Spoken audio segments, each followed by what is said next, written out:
नमस्कार, आप देख रहे हैं पार टीवी और मैं आपके साथ निकिता पटवाल। चलिए उत्तराखंड की तमाम बड़ी खबरें देखते हैं, लेकिन उससे पहले एक नजर आज की सुर्खियों पर। ड्रग्स जागरूकता सप्ताह के दौरान भटवाड़ी में पुलिस कर्मियों ने भांग के पौधों को किया नष्ट। देवस्थानम बोर्ड के विरोध में जारी तीर्थ पुरोहितों का धरना। देवस्थानम बोर्ड को निरस्त करने को लेकर चारों धामों के पंडा पुरोहित समाज में व्याप्त है रोष। और उत्तरकाशी पुलिस व महिला सशक्तिकरण बाल विकास विभाग की संयुक्त टीम द्वारा बेटी बचाओ बेटी पढ़ाओ पर जागरूकता शिविर आयोजित। विधानसभा क्षेत्र पुरौला में 4 सामुदायिक स्वास्थ्य केंद्र और अन्य प्राथमिक स्वास्थ्य केंद्र हैं, लेकिन पूरे विधानसभा क्षेत्र में किसी भी हॉस्पिटल में महिला चिकित्सक की तैनाती नहीं की गई है। पूरे विधानसभा क्षेत्र में महिला चिकित्सक की तैनाती न होने के कारण 100 से अधिक महिलाएं 1 वर्ष में प्रसव पीड़ा के कारण जान गंवा चुकी है। सामाजिक कार्यकर्ता रॉबिन वर्मा ने बताया कि अधिकारियों को कई बार इस संबंध में अवगत कराया गया, लेकिन अभी तक महिला चिकित्सक की तैनाती राज्य सरकार के द्वारा नहीं की गई है। मंगलवार को कैबिनेट मंत्री गणेश जोशी की अध्यक्षता में हुई कैबिनेट की सब कमेटी की बैठक में उपनल कर्मचारियों की वेतन बढ़ोतरी के मामले पर चर्चा की गई।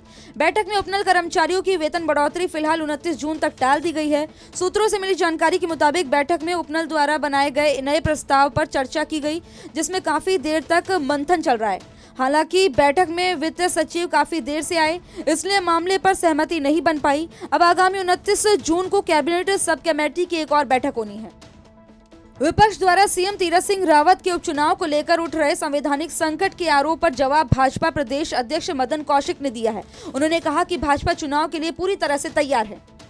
2 चीजें हैं, जब हम संविधान की बात करते हैं तो एक्ट और संविधान में से संविधान को सर्वोच्च रूप से माना जाता है। जब हम राज्य में कोई सरकार के द्वारा सामान्य शासनादेश होता है और एक्ट में दोनों में करेंगे तो एक्ट की बात मानी जाएगी।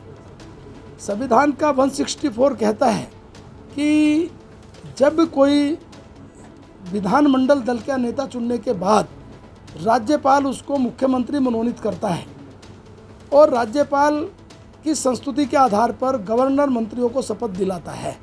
यदि उसमें से कोई उस सदन का सदस्य नहीं है, 6 महीने तक यदि वो सदन का सदस्य नहीं रहेगा, तब वो चुनाव उसको लड़ना पड़ेगा या वो मंत्री या मुख्यमंत्री नहीं रहेगा। ये संविधान कहता है।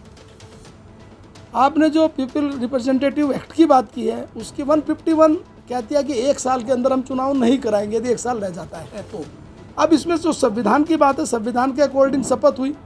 शपथ होने के बाद 1 साल से पहले मुख्यमंत्री के तौर पर गवर्नर ने संविधान के नॉर्म्स के 164 के आधार पर शपथ कराई। अब उसके आधार पर 6 महीने तक, चूँकि 151 कहता है यदि समय नहीं है तब उसको शपथ भी इस रूप में नहीं लेनी चाहिए, यदि 1 साल तक के आप चुनाव में जाने की स्थिति में नहीं हो। ऐसी परिस्थितियों में 164 इस पर लागू होगा। चुनाव होना चाहिए, चुनाव आयोग को चुनाव डिक्लेयर करना चाहिए और हम चुनाव के लिए तैयार हैं। जल्दी हम चुनाव में दोनों सीटों पर अपने संयोजक घोषित करेंगे। हरिद्वार कुंभ के दौरान फर्जी कोरोना जांच के मामले पर नैनीताल हाईकोर्ट से मैक्स कॉर्पोरेट को बड़ी राहत मिली है। नैनीताल हाईकोर्ट की एकल पीठ ने मैक्स कॉर्पोरेट की गिरफ्तारी पर रोक लगाते हुए घोटाले की जांच में सहयोग करने का आदेश दिया है। मैक्स कॉर्पोरेट सर्विसेज के अधिकारियों को 29 जून यानी कि परसों शुक्रवार को हाईकोर्ट में पेश होने के आदेश दिए हैं। देवस्थानम बोर्ड के विरोध में गंगोत्री धाम में धरना प्रदर्शन लगातार 14वें दिन भी जारी रहा।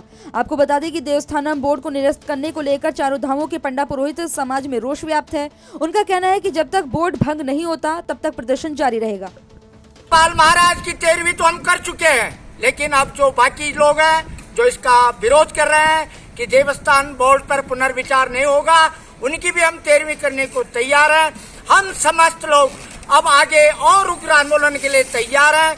उग्र आंदोलन हम लोग करेंगे और यही नहीं, अभी तो ये लड़ाई है, आगे और लड़ाई है। लड़ाई कैसे होगी ये सरकार को ध्यान में रखना होगा। और अब हम सब लोग मिलकर के यहाँ कर्मिक आमरण अनशन और उसके बाद हम लोग यहाँ पर जल समाधि भी ले लेंगे।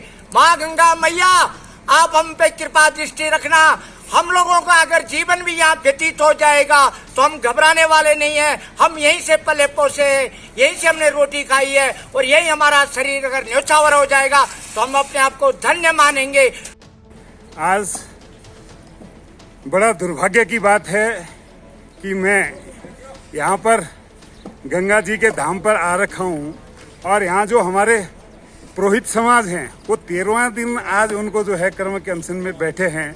लेकिन ये कुंभकर्णी सरकार ये पता नहीं जो है कौन सी गहरी नींद में सोई हुई है। और इन्होंने जो हमारे पुरोहितों के साथ जिन्होंने यहाँ आशीर्वाद देना था, वो आज मजबूरन यहाँ पर धरना प्रदर्शन करने के लिए मजबूर हैं। मॉनसून को देखते हुए वन विभाग ने गश्ती दलों को अलर्ट कर दिया है। मिशन को नाम दिया गया है ऑपरेशन मॉनसून, जो 15 जून से शुरू हो चुका है। रामनगर वन प्रभाग के फतेहपुर रेंज में वन विभाग और पुलिस टीम जंगल में संयुक्त कॉम्बिंग ऑपरेशन चला रही है। वेस्टर्न सर्कल के 5 वन प्रभागों के काफी संवेदनशील होने की वजह से यहाँ वन जीव तस्कर बड़ी आपराधिक घटनाओं को अंजाम देने की कोशिश में जुटे रहते हैं। बरसात के दिनों में जंगलों में सड़कें टूटने, नदियों में पानी आने और झाड़ियां उगने से जंगल घना होने से गश्त करना काफी मुश्किल भरा रहता है। बारिश का मौसम तस्करों के लिए अनुकूल होने की वजह से कुख्यात गिरोह इसका फायदा उठाते हैं और पिछले सालों में कई गिरोहों ने इसका फायदा भी उठाया है। वन विभाग ने ऐसे हालातों से निपटने के लिए ऑपरेशन मॉनसून शुरू कर दिया है। प्रदेश में जहां मुख्यमंत्री के उपचुनाव की तैयारी चल रही है, कुछ समय पूर्व ही सल्ट विधानसभा में उपचुनाव संपन्न भी हुए। वहीं उत्तराखंड में पंचायत चुनाव 2019 में संपन्न होने के 2 वर्ष बाद भी गरुड़ ब्लॉक की 1000 से अधिक आबादी क्षेत्र की दर्शानी खड़ेरिया ग्राम सभा में ग्राम प्रधान की नियुक्ति नहीं हो पाई है। ग्रामीणों का कहना है कि ग्राम प्रधान के न होने से पूरी ग्राम सभा में कोई भी कार्य योजना न बन पाने के साथ ही गांव के सभी विकास कार्यों पर अंकुश लग गया है। ग्रामीणों द्वारा उप जिलाधिकारी गरुड़ को इस संबंध में ज्ञापन दिया गया, जिसमें समस्त ग्राम सभा ने जल्द से जल्द ग्राम प्रधान नियुक्त करने की मांग की है। स्थानीय ग्रामीण हमारे साथ हैं, इनसे बात करेंगे आखिर पूरा घटनाक्रम क्या रहा कि अब तक गांव में प्रतिनिधि यानी प्रथम नागरिक की नियुक्ति नहीं हो पाई है। बहुत बड़ा सवाल भी अपने आप में है कि 2 वर्ष बाद भी आज तक ग्राम प्रधान की नियुक्ति ना हो पाना। तो आखिर पूरा मामला क्या रहा, इनसे बात करेंगे। जी नमस्कार। ग्राम सभा दर्शानी में 2 वर्ष पूर्व पंचायत चुनाव हुए थे। अभी तक पंचायत चुनाव संपन्न होने के बावजूद ग्राम प्रधान की नियुक्ति नहीं हो पाई है। कारण सिर्फ एक रहा है, कारण यह है कि सीट ओबीसी शासन के द्वारा नियुक्त की गई थी और ओबीसी परिवार ग्राम सभा दर्शानी में केवल एक रहता है और जो भी सरकारी विभाग से संबंध रखते हैं। अभी उनकी दोनों की जो है सरकारी विभाग में कार्यरत हैं। तो ये एकमात्र कारण रहा जिस कारण जो है ग्राम सभा दर्शानी में अभी तक ग्राम प्रधान की नियुक्ति नहीं हो पाई है। ग्राम प्रधान की नियुक्ति नहीं होने से ग्राम सभा दर्शानी के सारे विकास कार्य जो है ठप पड़े हुए हैं। विकास कार्य को सुचारू रूप से चलाने के लिए हमें फिर से ग्राम सभा दर्शानी में चुनाव करवाने हैं। कोटाबाग ब्लॉक के आंवलाकोट ग्राम सभा में जंगली जानवरों का आतंक आए दिन बना रहता है। किसानों की परेशानी की बात करें तो किसान इतने परेशान हैं कि रात को जागकर फसलों की देखभाल करते हैं, परंतु फिर भी फसलों को नहीं बचा पा रहे हैं। ताजा मामला कोटाबाग ब्लॉक के आंवलाकोट ग्राम सभा का है, जहां किसान ने धान की पौध खेत में बोई हुई थी। देर रात जंगली सुअर ने किसान की वो धान की पौध रौंद डाली, जिससे एक और धान की फसल बुआई का समय है। जंगली जानवरों का धान की पौध को रौंद कर जाना किसानों के लिए रोजी रोटी पर संकट पैदा कर रहा है। रात सुअर द्वारा हमारे खेत में काफ़ी नुकसान किया गया है और आए दिन ये खेतों में नुकसान करते रहते हैं। वन विभाग को कई बार सूचित कर दिया गया है, लेकिन कोई उचित कार्रवाई नहीं होने के कारण किसानों को काफ़ी नुकसान उठाना पड़ता है। कृपया वन विभाग से विनम्र निवेदन है कि कुछ उचित कदम उठाएं और किसानों की समस्या का समाधान निकालें। मैं आंवलाकोट टल्ली बस्ती किशोर कुटलाकोटी। हमारे खेत में कल रात सुअरों द्वारा धान की पौध सारी बर्बाद कर दी गई है। हमारे वहीं नहीं पूरे गांव में सभी गांव वाले परेशान हैं। कृपया वन विभाग से उचित कदम उठाने का निवेदन करते हैं। कर्णप्रयाग, धारडोंगरी, मेखुरा, कंडारा, सोनाला मोटर मार्ग पर जगह जगह मलबा और पत्थर हटाने को लेकर भाकपा माले के गढ़वाल सचिव इंद्रेश मेखुरी ने डीएम को ज्ञापन देकर कहा कि बरसात का मौसम शुरू हो चुका है, लेकिन विभाग के अधिकारी अभी भी अलर्ट मोड पर नहीं आए हैं। उन्होंने बताया कि कर्णप्रयाग, धारडोंगरी, मेखुरा, कंडारा, सोनाला मोटर मार्ग को जब उन्होंने लोनेवी गोचर के अधिशासी अभियंता से वार्ता की तो उन्होंने मामला सहायक अभियंता से बात करने की बात कही। उन्होंने कहा कि बरसात का मौसम शुरू हो चुका है, लेकिन विभाग के जिम्मेदार अधिकारी अपना पल्ला झाड़ने में लगे हुए हैं। उन्होंने डीएम से उक्त अधिकारियों को कड़ाई से अपनी ड्यूटी का पालन कराने के निर्देश देने की बात कही। उत्तराखंड हाईकोर्ट में आज जनहित याचिका की संयुक्त रूप से सुनवाई हुई, जिसमें हाईकोर्ट ने चिंता व्यक्त करते हुए सरकार के कार्यों में असंतोष जताया। बता दें कि सच्चिदानंद डबराल व अन्य की जनहित याचिका में सुनवाई करते हुए कोर्ट ने चारधाम यात्रा कैची मंदिर को खोले जाने को लेकर सरकार से तीखे सवाल किए।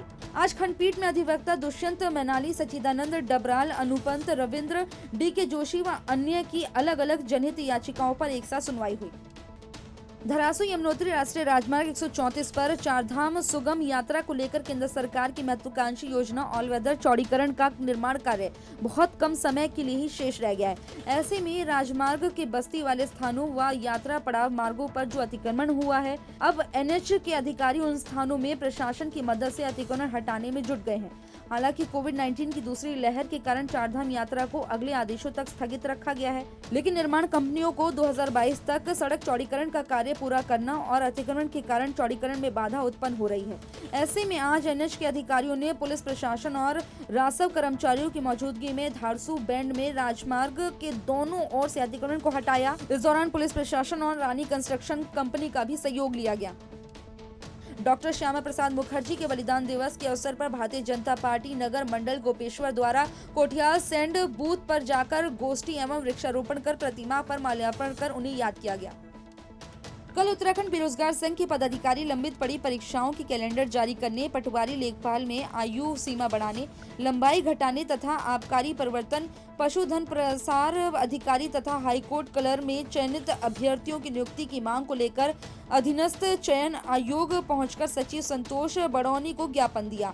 उत्तराखंड बेरोजगार संघ के अध्यक्ष बॉबी पवार का कहना है कि प्रदेश के हजारों छात्र इस प्रतीक्षा में हैं कि उनके द्वारा लंबे समय से भरे गए फॉर्म की परीक्षाएं नहीं हो पाई हैं, जिस कारण आयोग से प्रदेश के हजारों अभ्यर्थियों की अपेक्षा है कि जल्द ही वीपीओ, वीपीडीओ, कनिष्ठ सहायक आदि भर्ती परीक्षाओं की कैलेंडर जारी किए जाए।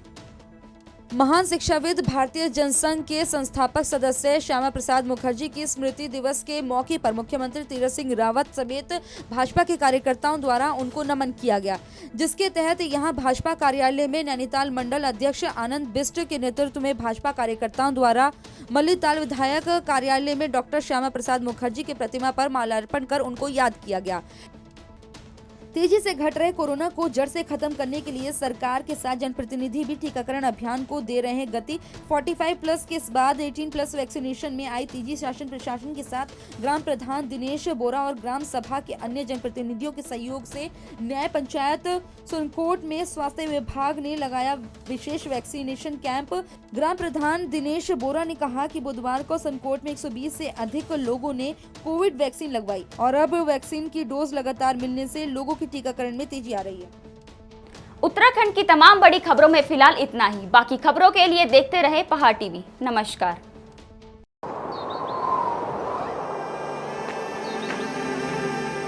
है बेखौफ उम्मीद का रंग।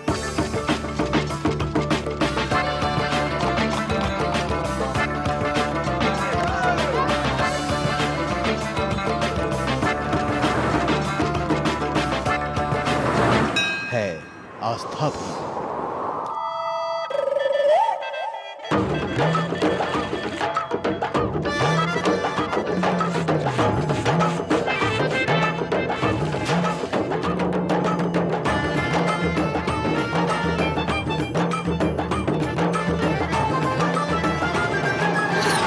ये है मेरा उत्तराखंड।